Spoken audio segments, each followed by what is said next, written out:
Good evening, friends and neighbors. Or shall I say this afternoon? Welcome back to the Detroit Tigers franchise on MLB the Show. I'm your host, longtime listener. Be sure to drop a like, hit the subscribe button, and comment below. So it's going to be off-season activity here in this one, and obviously the big news here is that Miguel Cabrera is hanging them up. So he's 40 years old, really just not the same player he once was. He did play well for us. Well, I should say he hit well for us in the 2023 season. Hit .302 and had a really solid OPS for his age, I should say, at .732. He struck out in his last major league at bat. And, you know, the bottom line is I can't be disappointed with how he played. He hit a big home run for us in the ALDS. But Major League Hall of Famer easily. 3,205 hits, 628 doubles, scored nearly 1,600 runs, 527 home runs, over 1,900 RBIs, and a career average of .308.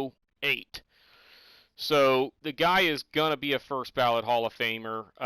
So a pretty storied career, and now basically what that means is Spencer Torkelson is the everyday first baseman for the Tigers for the foreseeable future, and we've got Jonah Perez, I believe is the dude's name that we drafted, that ought to be pretty much major league ready for this season anyway. So it doesn't hurt us a ton that Miggy is retiring, frankly. But definitely noteworthy that he is. And then we look farther down here for some other big names, and there's really not a... Yu Darvish is, a pretty big one, I suppose. Brandon Crawford probably had a decent major league career. 1,386 hits. Not bad for a, shortstop. Brett Anderson, Chase Anderson, who else down here? Daniel Bard. Any other big ones? Matt Carpenter. He ended up with only 155 home runs. I would have guessed more than that, but oh well. Let's Steve Cishek, Johnny Cueto, hanging him up. Todd Frazier, finally. Marwin Gonzalez. Zach Greinke. How about 227 wins for Zach Greinke? That's a pretty good career for a pitcher. Cole Hamels, only 163, and he may have won a Cy Young. I don't know, though. Did he maybe win one in 2012 with those numbers? I don't think so. But either way, pretty good career for him. Let's see. Keep looking farther down the Jonathan Lucroy. Charlie Morton. 124 wins. And this is a guy that got his career started kind of late because he was like out of the majors for a little while and then busted back in. I think it was, who was Ray Searage, I think, was the pitching coach for the Pirates that worked with him on his delivery and got him to throw more like Roy Halladay. And when he did, all of a sudden, that sinker became one of the nastiest pitches in baseball, and Charlie Morton was really good. And I think it was Ray Searage. He had a knack for turning around people's careers. Like, they brought in, who was the lefty that was really good with the Twins, then struggled for a while, and then the Pirates picked him up. I can't remember. But anyway, Charlie Morton's done. Willie Peralta... David Robertson, Sergio Romo struck out Miguel Cabrera to end the World Series when the Giants swept the Tigers. Julio Teheran, what a bust this guy was. He was supposed to be a stud. He's hanging him up at 33 and only 78 and 77 for his career, and he was one of the top prospects in baseball. Adam Wainwright, right at 200 wins. And you think about how good Adam Wainwright was for a stretch there, and Greinke wins 27 more games than him. Pretty impressive career for Zach Greinke. Ryan Zimmerman, there's a blast from the past. He ended up with nearly 2,000 hits and 300 homers. Not a bad career. But that's it for retirements. Let's go ahead and move on. And it's Wainwright and Cabrera that get inducted to the Hall of Fame. You got to feel bad for Greinke. He won 27 more games than Adam Wainwright and doesn't get the accolades. And I wonder if it's about strikeouts or what the deal is there. But Greinke, an excellent athlete, pretty good hitter. Either way, these two guys probably deservedly getting elected into the Hall of Fame. So there you have it. Now let's take a look at what we've got going on from a free agent perspective. Devers, Chafin, both of which who I will probably bring back. Jonathan Scope, I think we're going to let go. He was just awful this year. I don't know what we're going to do with Michael Givens because we've got some good young arms coming up through the ranks. He's 33 years old and is 75 overall. He pitched well enough for us this year that I think we will bring him back. But we'll see. Jonathan VR, we got a decision to make there because if we bring him back, it's probably going to be to play second base and maybe some third base to give Devers a spell or whatever. But bottom line, we've got a lot of, contract negotiations and such to take care of this offseason. So what I'm going to do is basically just kind of start working my way through here, and then we will cover all of the big noteworthy moves, decisions, trades, free agent acquisitions around the league, etc. So sit tight, and we'll have some updates for you in just a second. All right, so only note on the staff front is that we did cut loose Chris Fetter, who was our pitching coach. He was like a C attribute grade, wasn't exactly doing a phenomenal job. So we brought in Mason Porter for $1.3 million a year for the next 3 years. So we're in pretty good shape as far as our coaching staff. We pretty much have A or B not pretty much. We have A or B attributes across the board. So we're in good shape there. And then in terms of exclusive free agent negotiations, we actually cut or released Michael Fulmer, Jonathan Scope, and Josh Harrison. And the noteworthy detail there is that if we look at our roster, we now only have 4 second basemen, and Willie Castro is, sorry, my dog's barking, are pretty much going to have to be, he's going to have to be our everyday second baseman. And he can hit lefties really well, plays good defense, has good speed, he's okay against right-handed pitching, and has good vision. So I think he'll be all right. You look at his stats from last year, 257 and 7 homers and 311 at-bats. If you give him 500 at bats, hopefully what we get out of him is, a batting average in the 260s, about 15 home runs or thereabouts, and an OPS I'd like to see a little bit higher than 682. But he can play several positions, gives us some pretty decent speed. So we'll see if he gets the job done, but he's probably going to be our starting second baseman at the start of next year. Now, we are still in the exclusive free agent negotiation period. However, the deadline is the 8th. We still have these 4 guys who have not signed, and the 8th is tomorrow. So basically, we got to get this done, or else we're in danger of losing some key players here to free agency, and Devers is the big one.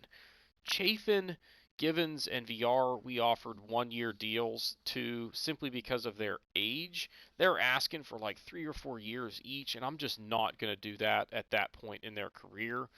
So if we lose them, so be it, but there's a good chance we could re-sign them in free agency. Devers, I'm worried about. We gave him a pretty decent offer at 5 years, $55 million, which is basically exactly what he was asking for. With 1 day left in the negotiation period, however, I'm going to bump this up and call it, let's say, $58 million, because we've got to land him. I need a star on this team. He's our guy. He was huge for us last season. Really helped us turn around the season after the All-Star break. So we want to get him signed. So let's see how things shake loose here as we then get deeper into the offseason. Okay, so big news here. We did get Rafael Devers re-signed. We got him to a 5-year deal worth 63 million. So bottom line is we've got him locked up through his age 32 season, which is right around where you're kind of getting the last couple of good seasons out of a guy before they start to dip off in terms of their abilities. So I feel really good about that contract. This is going to be a guy that sits in the heart of our lineup for the next several years. We also signed Dylan Floro. Now he's listed as a closing pitcher. He throws right-handed, has pretty good attributes. Now he's 33 years old. Didn't have the greatest year for Miami last year. He was their closer. He's not going to be our closer, but he gives us another pretty solid arm in the bullpen. He's got a 4-pitch mix, features a sinker, 4-seam slider, and a circle change. And we got him for a 1-year deal with $4.5 million. So it's just giving us a little bit more ammunition to our bullpen. We also added Wilmer Defoe as a depth guy for second base because we were a little thin there. We did get Jonathan VR re-signed. Also signed Yarlene Garcia, who is a left-handed relief pitcher. We were basically looking at Andrew Chafin, Matt Strom, and then Tyler Alexander, who has been a little bit up and down for us. So we added Garcia, again, 31 years old. He's only a 72 overall, but I like his attributes. He's got a decent 3-pitch mix with fastball, slider, circle change, and he's not going to cost us a fortune at $2 million for one season. And he's been pretty, consistent over the last 4 years. Those whips, actually over the last 5 years, those whips are all pretty good. The ERAs are all pretty respectable as well. So I think that's a really good pickup for us, and again, just makes us a little bit more solid in the bullpen. So those are the big acquisitions that we made in terms of free agents. And then we still have a couple of offers still outstanding. We're still trying to get Andrew Chafin re-signed, and he would be our closer. We're offering him a 1-year deal worth $6.5 million. Nobody else has even given him an offer, so I feel pretty good there. Adalberto Mondesi, we made an offer to. Now he's an 83 overall. He's listed as a third baseman, but he can also play second and short. So there's value there for us. He's consistent whether he's hitting against righties or lefties, and he's a switch hitter. Decent vision. The discipline's not the greatest, but he's got very good defensive attributes, and he can flat fly. And he's only 28. So we offered him, what did we offer him? A 3-year deal worth $23.5 million. The other value here is that we would be stealing him away from Kansas City, which I like. We're still trying to bring back Michael Givens. We're the only offer that's out there right now, 1-year deal worth $3.5 million, so keep an eye on that. But basically what we would do with Mondesi is when we are facing right-handed pitching, I think he will be my starter at second base, and that will give us the ability to put Willie Castro on the bench where he's not as strong against lefty or against right-handed pitching. He's not quite the base runner. He's got speed, but he's not a very good base stealer. And he's not as good a defender as Mondesi is. So that's the value there. And then against lefties, I think we would still start him at second and consider, let me show you. So our outfield against left-handed pitching would probably be Benintendi in left. In center field, I'm thinking Riley Green, but he's not the greatest against lefties. So Victor Reyes might get that spot if he's swinging the bat well. But I could always move Willie Castro to the outfield because Austin Meadows also doesn't really hit lefties that well. So the bottom line is I have options of what to do with Willie Castro. He can play a ton of positions, and he's really good against left-handed pitching.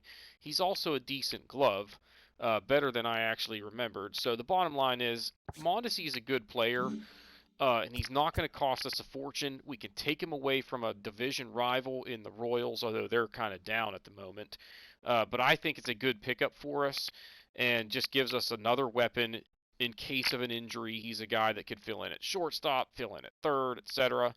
So I think we're in pretty decent shape. I don't know what we'll do with the combo of Jonathan VR, Willie Castro, and Mondesi in this scenario. That will be interesting, but we'll have options, and that is always a good thing. If I can have a guy like Victor Reyes that's got to stay down in AAA because I just don't have a spot for him, that's a good problem to have. So, we still have a few guys who have not re-signed, but these are all youngsters that I can renew contracts on. Elijah Alfonso, he will probably, all of these guys will probably ultimately sign, so I'm not really worried about it. But it's going to be interesting. The other thing that I will point out in terms of our starting pitching, everybody that was in our rotation last year is due to come back. Like, we already have them signed through this next season. Casey Mize will be due for a renewal. Eduardo Rodriguez is around for a few more years. Spencer Turnbull will be in the final year of his contract, and I think at that point we will go ahead and let him go. He'll be 32 going into the next season, probably down below an 80 overall, and I'm thinking that Tarek Skubal will probably leapfrog him. Matt Manning might even be better than he is by the end of next season. And we got to figure out a way to get Jackson Jobe into the major league rotation. We might start with him at AAA this year, wait until he is pitching well, and then maybe trade Spencer Turnbull away depending on how he is pitching.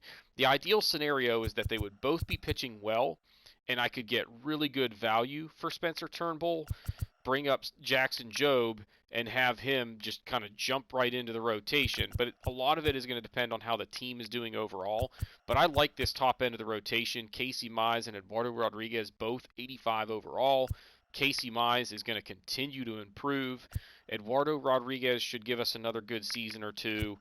Turnbull, I'm a little bit worried about, although he really pitched well down the stretch last year. Skubal's going to continue to get better. And then these two guys right there in the mix as well. And then if we look at our bullpen, remember, we now have Dylan Floro as another closer. Andrew Chafin should be coming back, and he will get that closer duty to start the season. But then we have Chris Ashton and Ramon Merced that are 72 overall. These guys are really young. We have lots of time to let them develop if we need to. But I've put them on the 40-man rotation, so we could use them at the major league level if we had to. And then we've got a slew of arms here that are like 71 to the mid-70s that I'm totally fine having them in the major leagues. Brandon Webb, I think, can be really good for us in a setup role. Strikes a ton of guys out, doesn't give up a lot of hits. The walks per nine and the homers per nine may be a little bit of a concern, but this guy, I think, is going to be pretty darn good, and he is only 19 years old.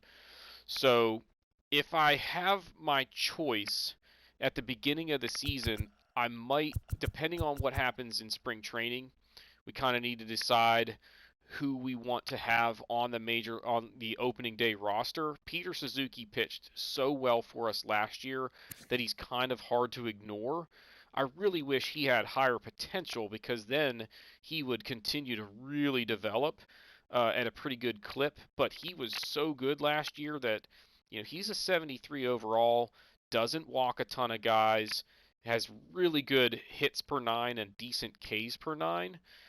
To where I think this guy can continue to be pretty good for us. And at just 19 years old, he's going to continue to get better. So where he should be up in the mid to high 70s in a year or two and be a really good major league reliever for several years. So I think we're in good position here in this offseason. There are some big free agents that are still out there. But most of these guys are re-signing with their previous teams. There haven't been any big splashes in free agency. Shohei Ohtani is the big one. Lots of bids going on there. Huge money in his future. 7 years, 240 million from the Braves. 8 years, 280 from the Brewers, and then the White Sox in the mix at 7 years, 245. Jose Ramirez has received a grand total of 0 offers, which is just stupid. He's 31 years old, still a very good player. He hit 303 with 30 home runs or 33 home runs last year. If you look at like his last 3 seasons, he's pretty much been, rock solid, very consistent. The OPS has never been below 800 since 2016. And that's like right when he finally actually broke into the majors and started getting decent playing time. So this guy is just super solid, and the fact that he's getting no offers just doesn't make any sense to me. I would make him an offer, but I just don't have anywhere for him. Like, what would I do with Rafael Devers and Jose Ramirez and Spencer Torkelson? It's not like I can just put one of them at first base, although I could DH him.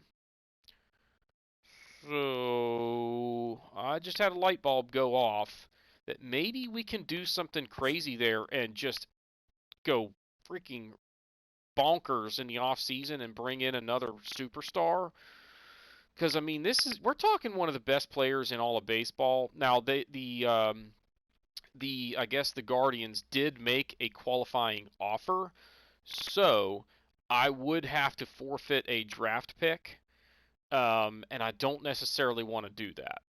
Now, he could be the kind of player that can turn us into a World Series contender overnight, but I think we're already a World Series contender with the roster that we have. So we're going to simulate a little bit farther into the off season here and see how things continue to unfold, and I'll let you know what's going on with the big free agent signings. So sit tight, and we'll have some updates in a second. All right, and there it is. The Mariners land Jose Ramirez, an 8-year deal at $260 million, so $32.5 million a year, and they land, arguably the best free agent player in the entire free agent pool this year. Although it's arguable that Shohei has more value, but nonetheless, a huge signing for the Mariners. All right, and one more splash that we made, we did end up signing Adalberto Mondesi. So we are pretty well ready to kind of now burn through the rest of the free agent or the off season here. We'll take a look at our roster just real quickly for now. The starting rotation is probably going to be these 5 guys. I want Jackson Jobe in there, but he's only 21. We can afford to let him start the year in AAA, see how he's doing, and then make a decision down the road. I think for our long relief option, we might give this fella a look, Fletcher Burkett. He's only 25 years old, a C potential. Basically, he's the same as Chad Kuhl, except he's got a better walks per 9 rating, which I like. The command is not quite as good because his control is 42 as opposed to 65. So we'll just kind of have to see how that goes. But he's got a 5-pitch mix, and I like the 5-pitch mix that he's got. So he might be the guy, but we'll maybe give both of these guys a crack during spring training and see how they do. Joey Wentz, I'm really not sure what to do with him because he has been so bad for us, and he really shouldn't be. He just gets shelled, walks too many guys, and it's his command. His control is 46. That's an issue. Even though his walks per 9 is decent at 50, he's just not that consistent for us. Ty Madden, just not ready. Walks per 9 is not that good. Control is not that good, and that's a deadly combination in MLB the Show. Matt Tabor, another guy that maybe we keep an eye on, but he's not on the 40-man roster. So that's kind of what we have going on as far as starters and long relief. In the bullpen, we've got a lot of options here. Brandon Webb, a right-hander that should be on the opening day roster, along with Michael Givens. However, we've got Joe Jimenez and Peter Suzuki that are options here, and then for lefties, Matt Strom, Yarlin Garcia, and Tyler Alexander. So that's basically 6 relief pitchers that we've got to basically take 4 spots between middle relief and setup roles. And we brought back Andrew Chafin to be the closer, and we added Dylan Floro as a righty that will probably be on the opening day roster. So someone's going to be the odd man out here. Brandon Webb, I hate to say it, as good as he is, he's only 19. I think I might leave him in AAA as our AAA closer.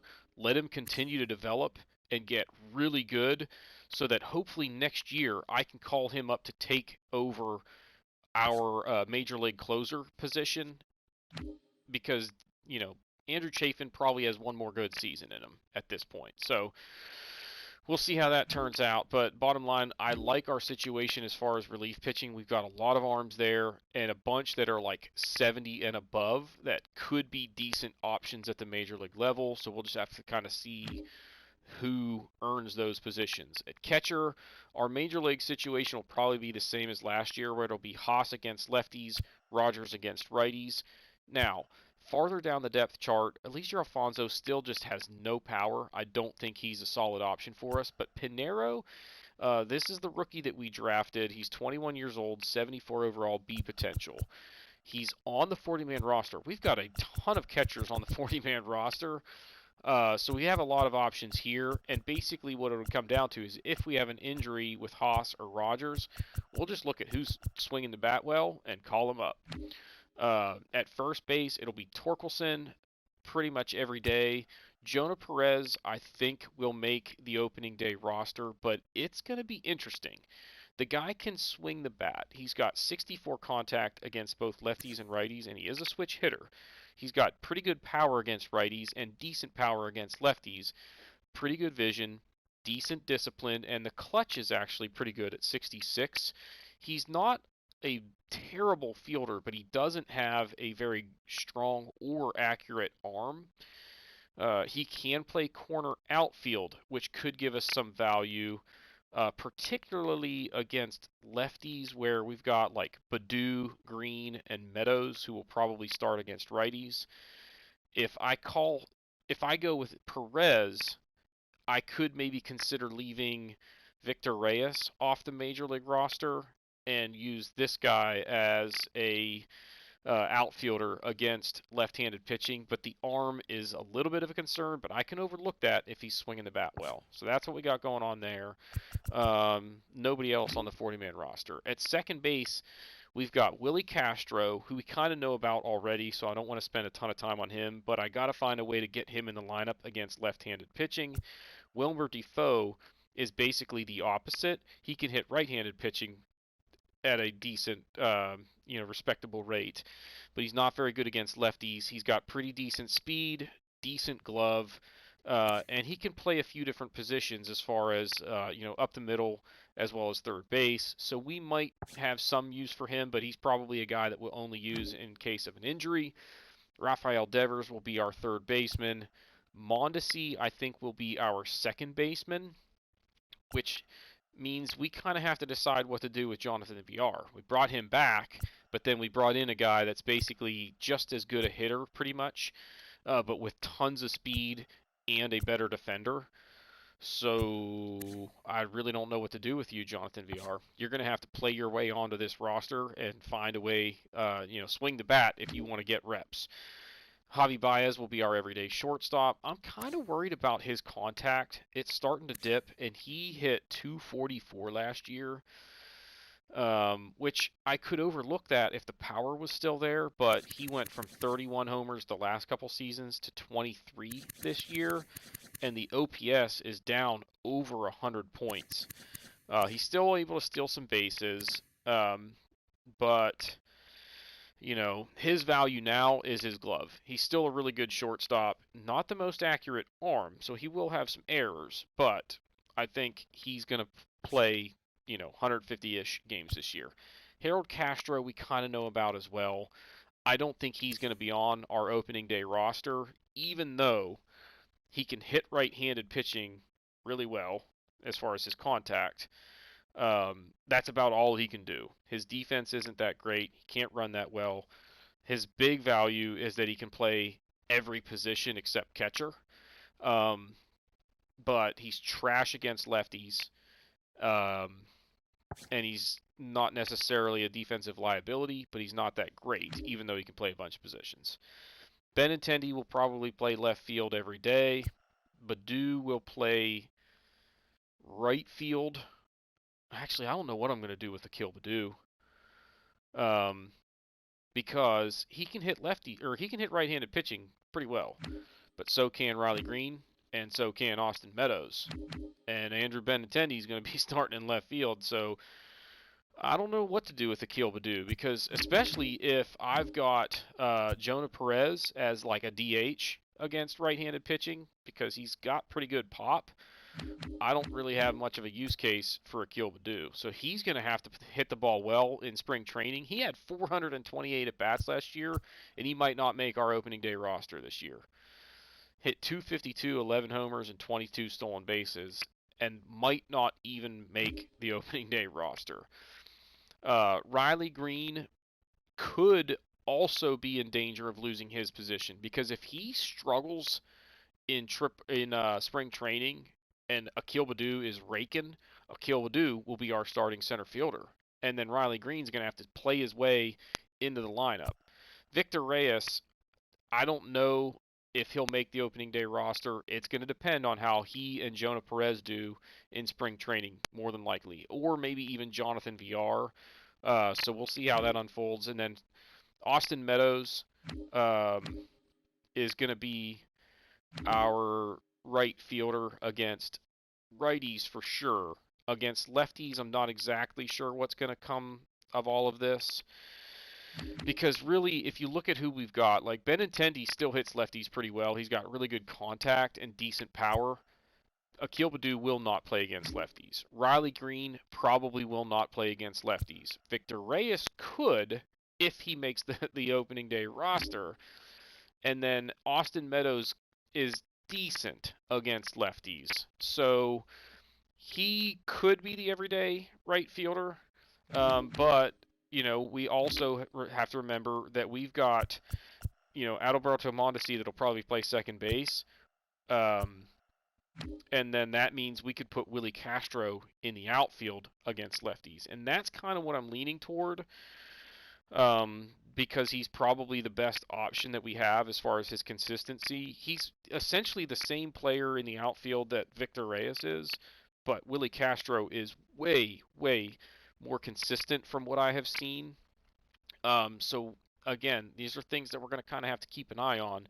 But I really like our roster in that at just about every position, we do have some options.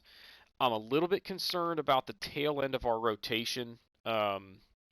Matt Manning really struggled down the stretch last year, and he's the one that I'm kind of talking about. And then I really just don't know what to do with Jackson Jobe.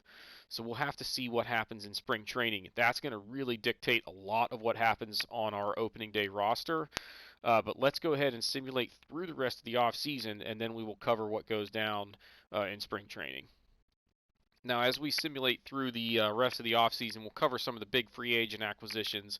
Harrison Bader ended up signing with the Dodgers, so that's a big signing for them. Julio Urias, though, is leaving the Dodgers, and he is going to be a Met.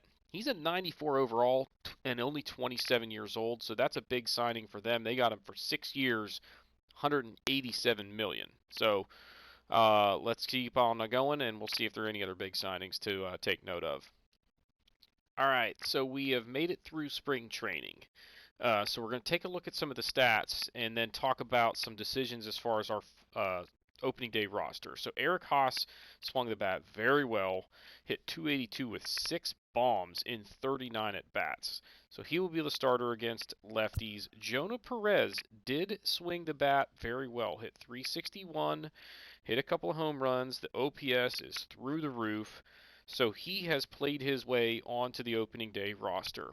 Sam Huff, unfortunately, 6 at-bats, I don't care. Like, Haas and Rogers are our catchers. So that's that. Akil Baddoo swung the bat really well. So he is going to make the roster. Jonathan VR swung the bat very well. so he is going to make the roster. Austin Meadows was really good. Castro was pretty solid, 281, and drawing some walks and stuff. An 806 OPS for a guy without power is hard to ignore, but I don't know if I'm going to have room for him, so we'll keep an eye on that. Rogers, like I said, will start against right-handed pitching. He only hit 240, but he hit 4 home runs, and a 763 OPS is respectable for a catcher. Then we get into some guys that, like Benintendi, he's going to be our everyday left fielder. I'm not worried about him. Mondesi struggled. That batting average is just trash. The OPS is okay. So when he was hitting the ball, he was, getting some extra bases. But he's going to have to bring the average up. Ultimately, I'm not too worried about it. But what he did with that kind of performance is open up some playing time for Jonathan Villar at second base, maybe against lefties. So we'll keep an eye on that. Riley Green was not very good. He's still going to probably be our starting center fielder against right-handed pitching, but I'm a little bit concerned there because he did not play well for us last year and really even the year before. Just not very impressive numbers in terms of his OPS either season. So he's going to have to start putting it together, or we might be in some trouble. Spencer Torkelson was not very good this preseason, but he is our everyday first baseman. Not ultimately that worried about him because he should be pretty consistent throughout the year. Willie Castro did not play well. He wasn't terrible as far as his OPS, but 206, we got to be better than that. So, um, that again kind of opens up the door as far as maybe what do we do against right-handed pitching. He's probably not going to be in the lineup. Javi Baez was not very good. I'm still worried about his batting average, but he's going to play pretty much every day at shortstop, so that just is what it is. Victor Reyes was not very good, hit 245. 302 slugging percentage for a 624 OPS is just not that great. Rafael Devers really struggled. He hit 154. Now, he did hit 5 home runs. And again, I'm not real worried about him, but man, that's just not a very good spring. And then we get into some more of our depth catchers that not a ton of reps here, but they didn't exactly take advantage of them when they got them. Wilmer Defoe was terrible, and Dylan Dingler, one at bat, didn't reach base. So that's that. Let's go to pitchers. And here we have some interesting stuff to keep an eye on as well. So Ty Madden, Fletcher Burkett, and Ramon Merced never even got a shot. It just never kind of shook loose. I have too many starting pitchers or long relief guys to have really tried to figure out a way to get them in. And you'll see why in a second. And then Ramon Merced, I don't really think he was a contender to be on the opening day roster anyway because of how many bullpen arms we have. So he didn't get any reps either. Joe Jimenez only pitched 4 innings, but he was really sharp in those 4 innings. Chad Kuhl was really good over 15 innings. He gave up 1 run and had a whip under 1 as well. Spencer Turnbull was really good. Casey Mize was really good. Look at those whips, y'all. Andrew Chafin, the whip good, the ERA up a little bit. But he pitched well enough to, lock down that closer role. Eduardo Rodriguez was really consistent. Tarek Skubal was really good. Matt Strom, the whip is okay. ERA is a little up, but it's only 6 innings of work, so it's a very small sample size. Jackson Jobe ended up pitching really well. We got him some reps because Matt Manning was struggling, and he did pretty well. A 1.21 whip, a 1.61 ERA, over 22 and a third innings of work. He started 2 games for us. Neither of them qualified as quality starts, but it's because he didn't pitch enough innings to get it to qualify. But he was really good for us to the point where I kind of need to consider him for that 5th spot in the rotation. Dylan Floro was really bad, but I think he's going to be a setup guy. We just have to hope that he's better than that. And if we look at his major league stats, he wasn't all that great last year, but the previous 3 seasons before that, he was rock solid. So we just kind of have to hope that he gets back into his form. So we'll give him a chance, but we got to keep an eye on him because he can't be that bad and hold down that spot. Peter Suzuki, 11 innings of work. The ERA is not atrocious, but the WHIP is a scary sight to behold. Michael Givens, same thing, was not very good. Chris Ashton was not very good. And then this is the one that concerns me. Matt Manning. He did not pitch very well down the stretch for us last year, and then he just got shelled here in spring training. 1.82 WHIP, an ERA pushing 8. And as well as Jackson Jobe pitched, I think I'm going to give him the 5th spot in the rotation. Manning is 26 years old. The challenge here is, do I put Matt Manning in as the long relief guy, considering how well Chad Kuhl pitched for us in the spring? But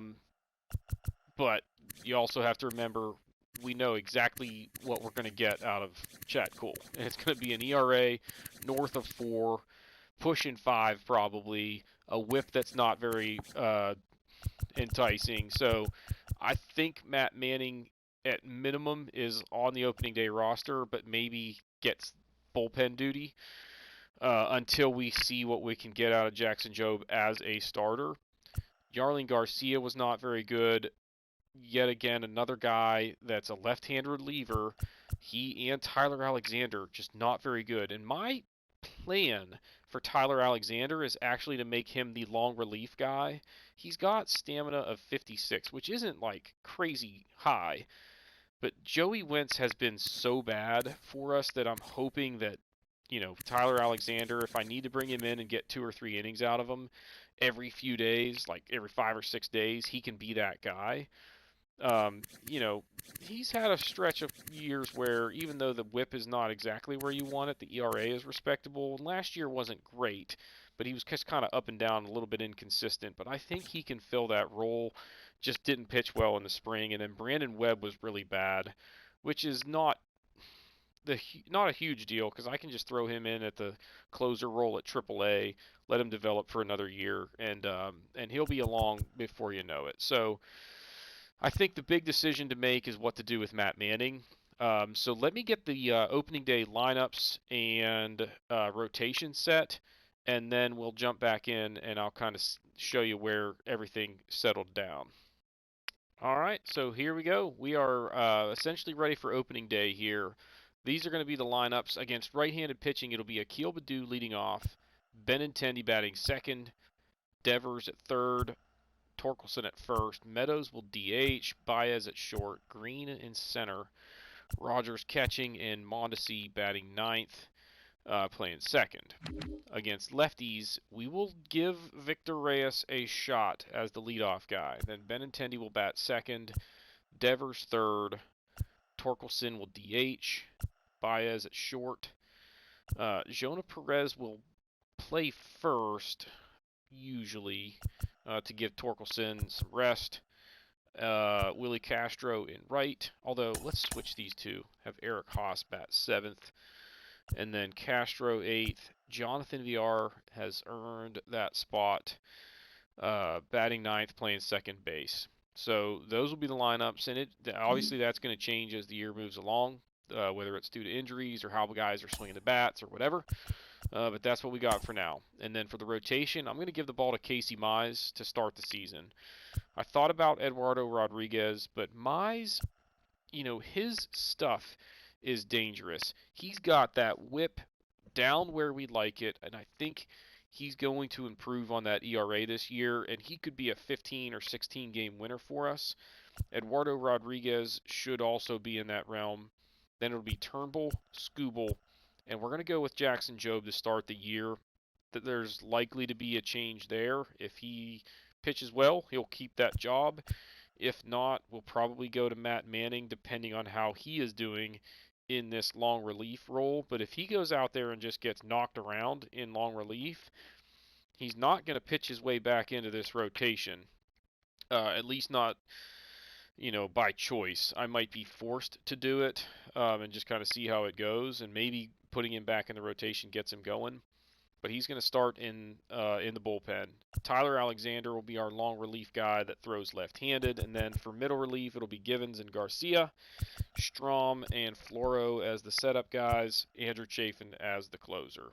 So that's it. We are ready for the regular season. Let's go ahead now and advance to the regular season. Make sure our scouts are still rock solid. Where's the where do I go? Contracts, scouts. And let's just make sure there's nobody better out there. We can get this guy right here. So we're going to fire Henry Shaw and replace him with Rick McDermott. And there you go. All right. We are ready to get after it. Actually, this Buster Neal might be the better option. No, we'll just leave our international option the way it is. So we are now officially ready for the 2024 season to get started. The next episode will start with Game 1 of the regular season. It'll be Casey Mize going against Brady Singer and the Royals. So if you haven't done so already, please be sure to hit the like button, hit the subscribe button, comment below, and we will see y'all next time.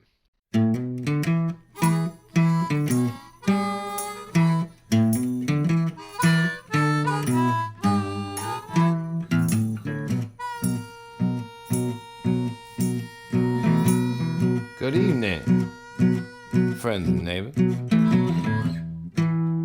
Or shall I say this afternoon?